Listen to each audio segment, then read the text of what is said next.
हरे कृष्ण। वैशाख या बैसाख माह हिंदू कैलेंडर के अनुसार दूसरा महीना होता है।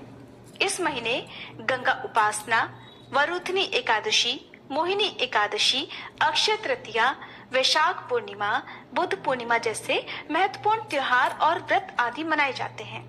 इस माह की भी पुराणों में महिमा का वर्णन है। आज से आप हमारे इस चैनल पर हर दिन नियम से वैशाख मास की कथाओं का श्रवण करेंगे। उससे पहले जानते हैं वैशाख मास के महत्व और इस महीने में पड़ने वाले कुछ प्रमुख व्रत और त्योहारों की तिथियों के बारे में। वैशाख मास का संबंध विशाखा नक्षत्र से माना गया है, इसलिए इस महीने को वैशाख के नाम से भी जानते हैं। वैशाखा नक्षत्र के स्वामी देव गुरु बृहस्पति देव हैं और यही वजह है कि इस महीने में स्नान दान, व्रत, पूजा पाठ करना, पीपल के पेड़ की पूजा करना, केले के पेड़ की पूजा करना अत्यंत शुभ माना गया है। धार्मिक मान्यता है कि वैशाख महीने में दान पुण्य करने का विशेष लाभ मिलता है।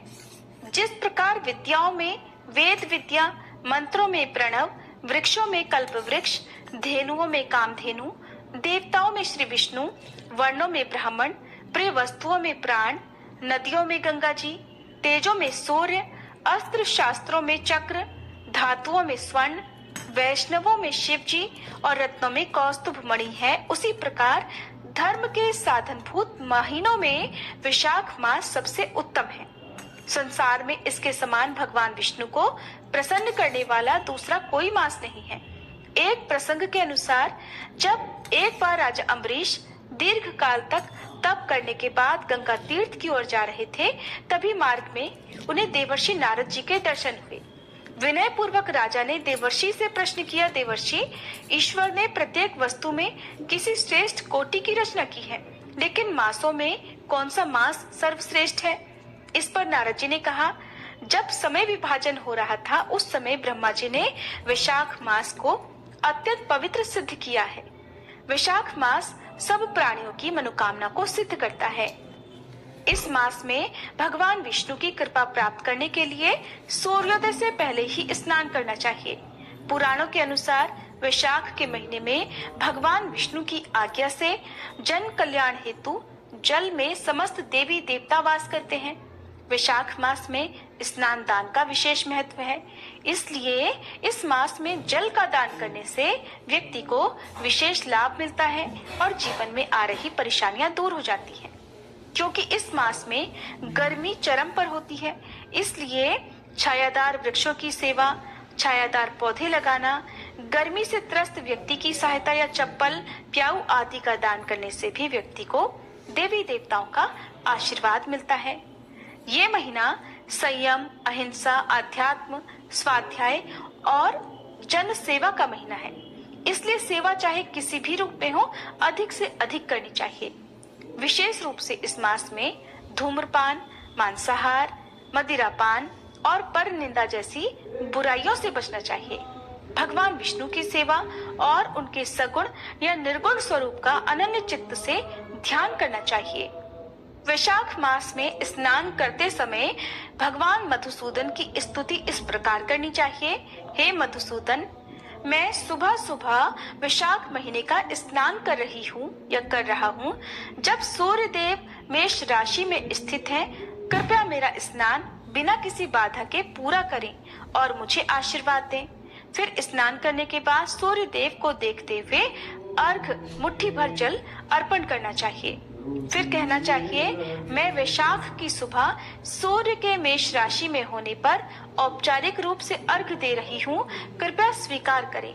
वैसे तो वैशाख मास के सभी दिन महत्वपूर्ण हैं, लेकिन एकादशी का विशेष महत्व है। स्नान, दान, होम, देव पूजा जैसे आदर्श कर्म और जप, स्तोत्र और कथा श्रवण जैसे अन्य पुण्य कर्म तत्काल फल देते हैं। जो लोग रोग और घोर दरिद्रता से पीड़ित हैं, वे पुराण श्रवण से मुक्त हो जाते हैं।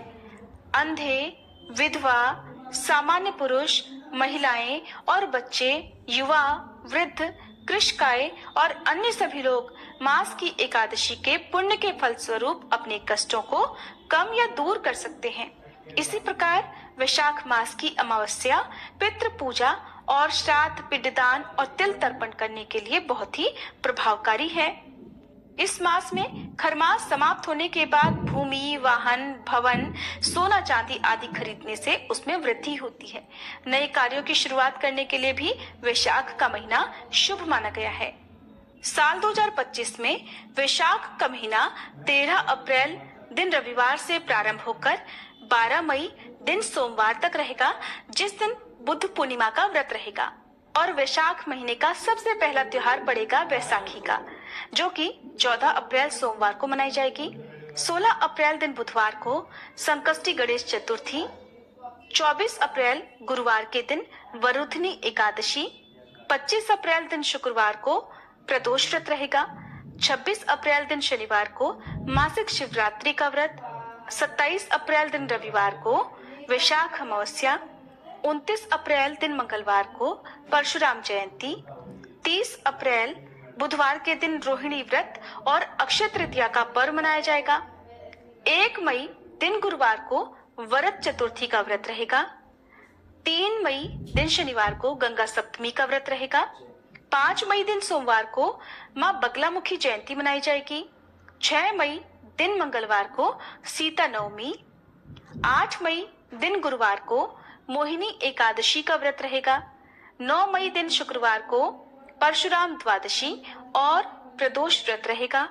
11 मई दिन रविवार को नरसिंह जयंती मनाई जाएगी और 12 मई दिन सोमवार को वैशाख पूर्णिमा का व्रत रहेगा, जिसे बुद्ध पूर्णिमा के रूप में भी मनाया जाता है। और इस तरह से 12 मई दिन सोमवार को वैशाख का महीना समाप्त हो जाएगा। अब सुनते हैं आज के महात्म्य की कथा। आज के अध्याय का शुभारंभ करते हैं भगवान की अटूट भक्ति की एक कहानी से। भगवान पर उनके भक्त कितना विश्वास करते हैं, ये इस कहानी से आप बड़ी आसानी से समझ सकते हैं। रात के 2:30 बज रहे थे। एक नगर में एक सेठ थे जिन्हें नींद नहीं आ रही थी। बड़ी बेचैनी से रात भर बिस्तर पर इधर से उधर करवटें बदलते जा रहे थे। बार बार कोशिश करने पर भी नींद उनकी आंखों से कोसों दूर थी। ये बात सच है कि पैसे से बहुत कुछ खरीदा जा सकता है, लेकिन मन का सुकून नहीं खरीद सकते। मन का सुकून तो भगवान की भक्ति में ही होता है। और मन को असली शांति तो तब मिलती है जब आप किसी गरीब जरूरतमंद व्यक्ति की सहायता करके उसके चेहरे पर मुस्कान ला सके। सेठ जी के पास सोने के लिए नरम नरम और बहुत ही कोमल बिस्तर था। बावजूद इसके उन्हें नींद नहीं आ रही थी। आखिरकार बिस्तर से वे उतरे। बड़े बेचैन मन से घर से गैराज से कार निकाली और शहर की सड़कों पर निकल पड़े। इधर उधर भटकते रहे। कहीं भी उन्हें ऐसा महसूस नहीं हुआ कि जहां जाने से उन्हें थोड़ा सा भी चैन मिलता। काफी आगे गए तो रास्ते में एक कान्हा जी का मंदिर दिखाई पड़ा। मंदिर देखकर उन्होंने वहीं पर गाड़ी रोक ली और सोचने लगे कि थोड़ी देर इस मंदिर में जाकर भगवान के पास बैठता हूँ, कुछ प्रार्थना करता हूँ, हो सकता है मेरे मन को शांति मिल जाए। श्रोताओं, ऐसा बहुत बार होता है जब हमारा मन बहुत परेशान होता है, लेकिन भगवान के समक्ष बैठकर बिना कुछ मांगे ही जब हम ध्यान लगाकर बैठते हैं तो हमारे बेचैन मन को अनायास ही एक परम शांति मिल जाती है। और इसीलिए हम भगवान की शरण ढूंढा करते हैं। जब वह सेठ जी मंदिर के अंदर गए तो क्या देखते हैं कि इतनी रात को एक दूसरा आदमी पहले से ही भगवान की मूर्ति के सामने बैठा हुआ था। आश्चर्यचकित रह गए कि क्या बात है, आधी रात को ये आदमी मंदिर में बैठकर क्या कर रहा है। जब सेठ जी ने उस आदमी को देखा तो पाया कि उस आदमी का चेहरा बहुत उदासी भरा था। उसकी आंखों में करुणा तैर रही थी। सेठ ने पूछा, क्यों भाई, इतनी रात को तुम मंदिर में क्या कर रहे हो? आदमी बोला, मेरी पत्नी अस्पताल में है। अगर सुबह तक उसका ऑपरेशन नहीं हुआ तो डॉक्टर ने कहा है कि वो मर जाएगी और मैं बहुत गरीब हूँ। मेरे पास ऑपरेशन कराने के लिए बिल्कुल भी पैसे नहीं हैं। ये बात सुनकर सेठ ने जेब में जितने रुपए थे उस आदमी को दे दिए। रुपए पाकर उस गरीब आदमी के चेहरे पर चमक आ गई थी। उसके मन में विश्वास जाग गया था कि अब वह अपनी पत्नी का ऑपरेशन कराकर उसको बचा सकता है। सेठ ने उस आदमी को अपना कार्ड भी दिया और कहा कि इसमें फोन नंबर और पता भी लिखा है, जब भी जरूरत हो तो मुझे निसंकोच बता देना। उस गरीब आदमी ने वह कार्ड उस सेठ को ही वापस कर दिया और बोला, भाई मेरे पास उसका पता है, मुझे इस पते की जरूरत नहीं। सेठ ने बड़े आश्चर्य से कहा, अरे किसका पता है भाई? वह आदमी बोला, उसी का पता जिसने रात को 2:30 बजे आपको यहाँ मेरी मदद करने के लिए भेजा। तो ऐसी होती है भगवान के प्रति अटूट विश्वास की शक्ति। जो कुछ मांगो वो मिल ही जाता है, और भगवान भी अपने भक्त को खुशी देने के लिए कोई ना कोई रास्ता ढूंढ ही निकालते हैं। ये कहानी आपको कैसी लगी मुझे बताइएगा जरूर। अब सुनिए आज वैशाख मास महात्म्य का पहला अध्याय। भगवान नारायण, नरश्रेष्ठ नर, देवी सरस्वती तथा महर्षि वेदव्यास जी को नमस्कार करके भगवान की विजय गाथा से परिपूर्ण इतिहास पुराण आदि का पाठ करना चाहिए। वैशाख मास में आप कौन कौन से नियम प्रारंभ कर सकते हैं, इसके अलावा तुलसी जी और पीपल को सींचने और पूजन करने का जो नियम और महत्व है उसके बारे में आप इस वीडियो के लास्ट में जानेंगे। हो सके तो आज की इस कथा को लास्ट तक जरूर सुनिएगा। श्री सूत जी कहते हैं, राजा अम्बरीश ने परमेष्ठी ब्रह्मा जी के पुत्र देवर्षि नारद से पुण्यमय वैशाख मास का महात्म्य इस प्रकार पूछा कि हे ब्राह्मण, मैंने आपसे सभी महीनों का महात्म्य सुना। उस समय आपने ये कहा था कि सब महीनों में वैशाख मास श्रेष्ठ है, इसलिए ये बताने की कृपा करें कि वैशाख मास क्यों भगवान विष्णु को प्रिय है और उस समय कौन कौन से धर्म भगवान विष्णु के लिए प्रीतिकारक हैं। नारद जी ने कहा, वैशाख मास को ब्रह्मा जी ने सभी मासों में उत्तम सिद्ध किया है। वह माता की तरह सभी जीवों को सदा अभीष्ट वस्तु प्रदान करने वाला है। धर्म, यज्ञ, क्रिया और तपस्या का सार है। सभी देवताओं द्वारा पूजित है। जैसे विद्याओं में वेद विद्या, मंत्रों में प्रणव, वृक्षों में कल्प वृक्ष, धेनुओं में कामधेनु, देवताओं में श्री विष्णु, वर्णों में ब्राह्मण, प्रिय वस्तुओं में प्राण, नदियों में गंगा जी, तेजों में सूर्य, अस्त्र शस्त्रों में चक्र, धातुओं में स्वर्ण, वैष्णवों में शिवजी तथा रत्नों में कौस्तुभ मणि है, उसी प्रकार धर्म के साधनभूत महीनों में वैशाख मास सबसे उत्तम है। संसार में इसके समान भगवान विष्णु को प्रसन्न करने वाला कोई दूसरा मास नहीं है। जो वैशाख मास में सूर्योदय से पहले स्नान करता है उससे भगवान विष्णु निरंतर प्रीति करते हैं, उस पर सदा प्रसन्न रहते हैं। पाप तभी तक गरजते हैं जब तक जीव वैशाख मास में प्रातःकाल जल में स्नान नहीं कर लेता। हे राजन, वैशाख के महीने में सभी तीर्थ आदि देवता तीर्थों के अलावा बाहर के जल में भी सदैव स्थित रहते हैं। भगवान श्री विष्णु की आज्ञा से मनुष्यों का कल्याण करने के लिए वे सूर्योदय से लेकर 6 दंड के भीतर वहां उपस्थित रहते हैं। वैशाख के समान कोई मास नहीं है, सतयुग के समान कोई युग नहीं है, वेद के समान कोई शास्त्र नहीं है और गंगा जी के समान कोई तीर्थ नहीं है। जल के समान दान नहीं है, खेती के समान धन नहीं है और जीवन से बढ़कर कोई लाभ नहीं है। उपवास के समान कोई तप नहीं, दान से बढ़कर कोई सुख नहीं, दया के समान धर्म नहीं, धर्म के समान मित्र नहीं, सत्य के समान यश नहीं, आरोग्य के समान उन्नति नहीं, भगवान विष्णु से बढ़कर कोई रक्षक नहीं और वैशाख मास के समान संसार में कोई पवित्र मास नहीं है, ऐसा विद्वान पुरुषों का मानना है। वैशाख श्रेष्ठ मास है और शेष शाही भगवान विष्णु को सदा प्रिय है। सब दानों से जो पुण्य होता है और सब तीर्थों में जो फल होता है उसी को मनुष्य वैशाख मास में केवल जलदान करके ही प्राप्त कर लेता है। जो जलदान करने में असमर्थ हैं, ऐसे ऐश्वर्य की अभिलाषा रखने वाले पुरुष को उचित है कि वह दूसरों को प्रबोध करे, अर्थात दूसरों को प्रोत्साहित करे, दूसरे को जलदान का महत्व समझाए। ये सब दानों से बढ़कर हितकारी है। जो मनुष्य वैशाख मास में सड़क पर यात्रियों के लिए प्याऊ लगवाता है वह विष्णु लोक में प्रतिष्ठित होता है। राजन, प्रपादान अर्थात पौंसला या प्याऊ देवताओं, पितरों और ऋषियों को अत्यंत संतुष्ट करने वाला होता है। जिसने प्याऊ लगाकर रास्ते के थके मांदे मनुष्यों को संतुष्ट किया है उसने श्री ब्रह्मा, विष्णु और शिवजी आदि देवताओं को संतुष्ट कर लिया है।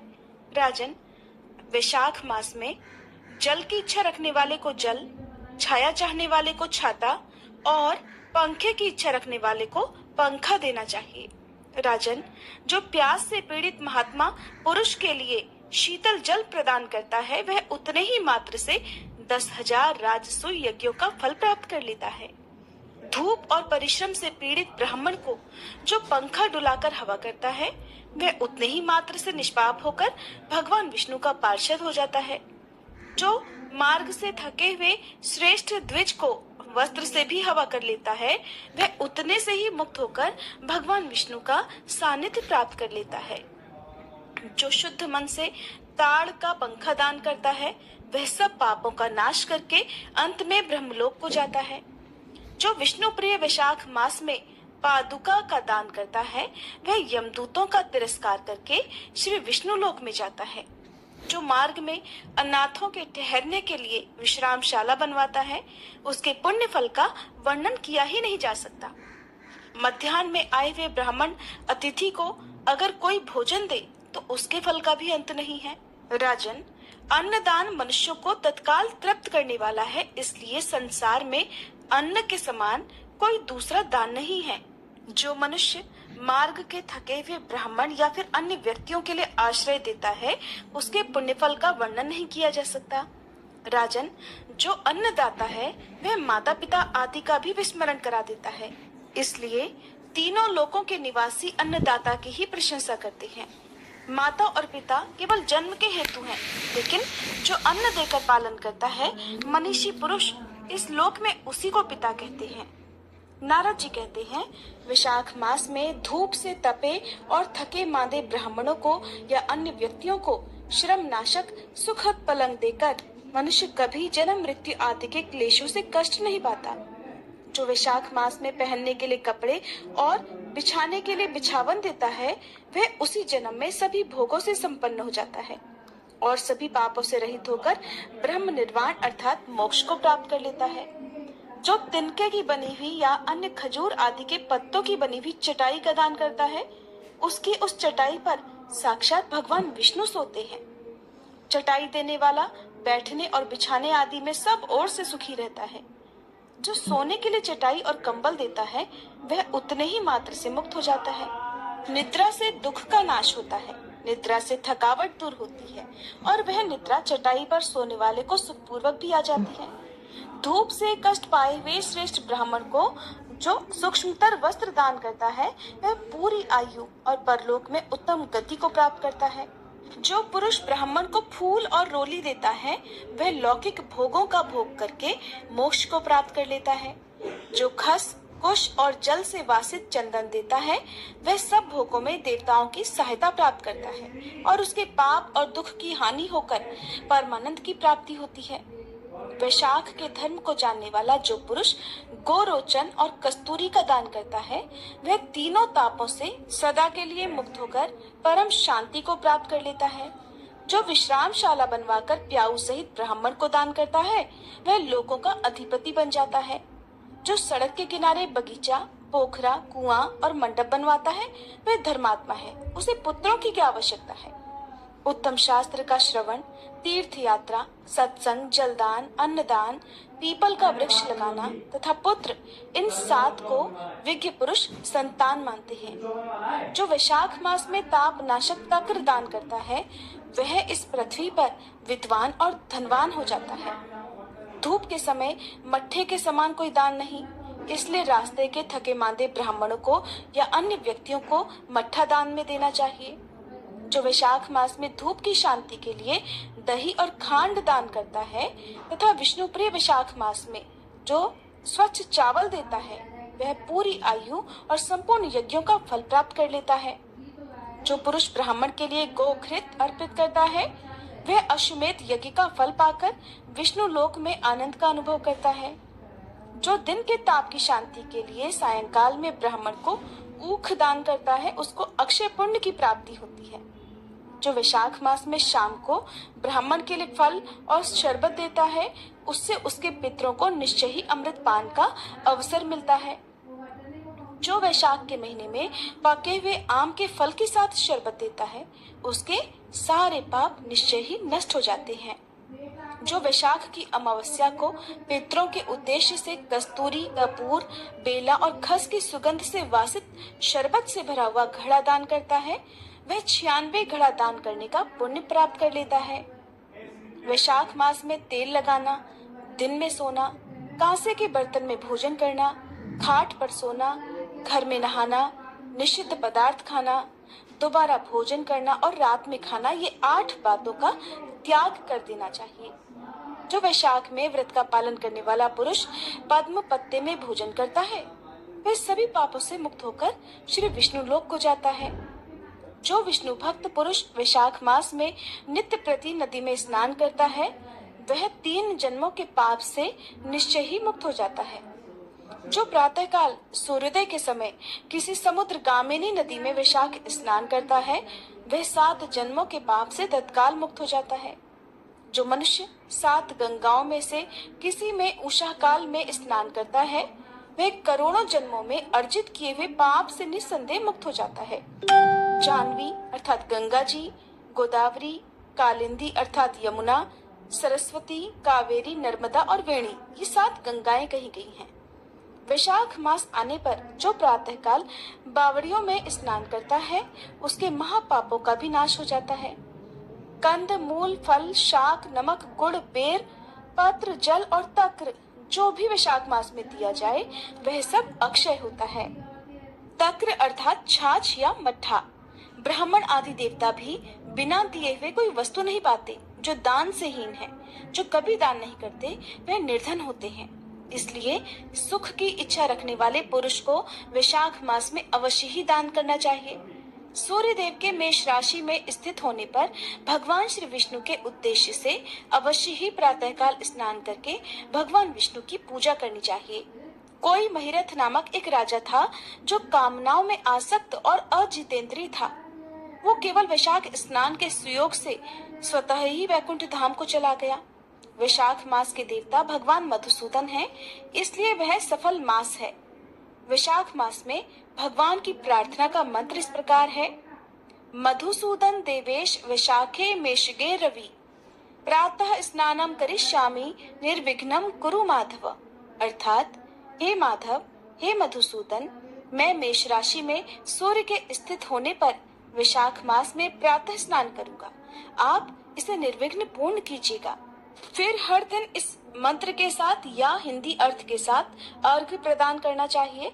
वैशाखे मेषगे भानो प्रातः स्नान परायणः अर्घ्यम ते अहम प्रदस्यामि ग्रहणम मधुसूदन। अर्थात सूर्य के मेष राशि पर स्थित रहते हुए वैशाख मास में प्रातः स्नान के नियम में संलग्न होकर मैं आपको अर्घ्य देता हूँ। हे मधुसूदन, कृपया इसे ग्रहण कीजिए। इस प्रकार अर्घ्य समर्पित करके फिर स्नान करें। फिर वस्त्रों को पहनकर संध्या तर्पण आदि सभी कर्मों को पूरा करके वैशाख मास में विकसित होने वाले पुष्पों से भगवान विष्णु की पूजा करें। इसके बाद वैशाख मास के महात्म्य को सूचित करने वाली भगवान विष्णु की कथाएं सुने। ऐसा करने से कोटि जन्मों के पापों से मुक्त होकर मनुष्य मोक्ष को प्राप्त कर लेता है। ये शरीर अपने अधीन है, जल भी अपने अधीन है, साथ ही अपनी जिह्वा भी अपने वश में है। इसलिए इस स्वाधीन अर्थात अपने वश में रहे शरीर से स्वाधीन जल में स्नान करके स्वाधीन जिह्वा से हरि इन 2 अक्षरों का उच्चारण करना चाहिए। जो वैशाख मास में तुलसी दल से भगवान विष्णु की पूजा करता है, वह श्री विष्णु की सायुज्य मुक्ति को प्राप्त कर लेता है। इसलिए अनेक प्रकार के भक्ति मार्ग से और तरह तरह के व्रतों द्वारा भगवान विष्णु की सेवा और उनके सगुण या निर्गुण स्वरूप का अनन्य मन से ध्यान और चिंतन करना चाहिए। हरे कृष्ण। आज की कथा यहीं समाप्त हुई। अब सुनिए श्री कृष्ण चालीसा पाठ। बंशी शोभित कर मधुर नील जलद तन श्याम, अरुण अधर जनु बिंबा फल नयन कमल अभिराम, पूर्ण इंद्र अरविंद मुख पीतांबर शुभ साज, जय मन मोहन मदन छवि कृष्ण चंद्र महाराज। जय यदुनंदन जय जगवंदन, जय वसुदेव देवकी नंदन, जय यशोदासुत नंद दुलारे, जय प्रभु भक्तन के धृगतारे, जय नट नागर नागनथैया कृष्ण कन्हैया धेनु चरैया, पुनि नख पर प्रभु गिरवर धारो, आओ दीनन कष्ट निवारो। वंशी मधुर अधर धरि तेरी, होवे पूर्ण मनोरथ मेरो। आओ हरि पुनि माखन चाखो, आज लाज भारत की राखो। गोल कपोल चिबुक अरुणारे, मृदु मुस्कान मोहिनी डारे। रंजित राजीव नयन विशाला, मोर मुकुट वैजंती माला। कुंडल श्रवण पीत पट आछे, कटी किंकणी काछन काछे। नील जलज सुंदर तनु सोहे, छवि लखि सुर नर मुनि मन मोहे। मस्तक तिलक अलक घुंघराले, आओ कृष्ण बांसुरी वाले। करी पय पान पूत नहीं तार्यो, अका बका कागा सुर मार्यो। मधुवन जलत अग्नि जब ज्वाला, भय शीतल लखित ही नंद लाला। सुरपति जब ब्रज चढ़ियो रिसाई, मसूर धार वारी वर्षाई। लगत लगत ब्रज चहन बहायो, गोवर्धन नख धारी बचायो। लखिय सुदा मन भ्रम अधिकाई, मुख मह 14 भुवन दिखाई।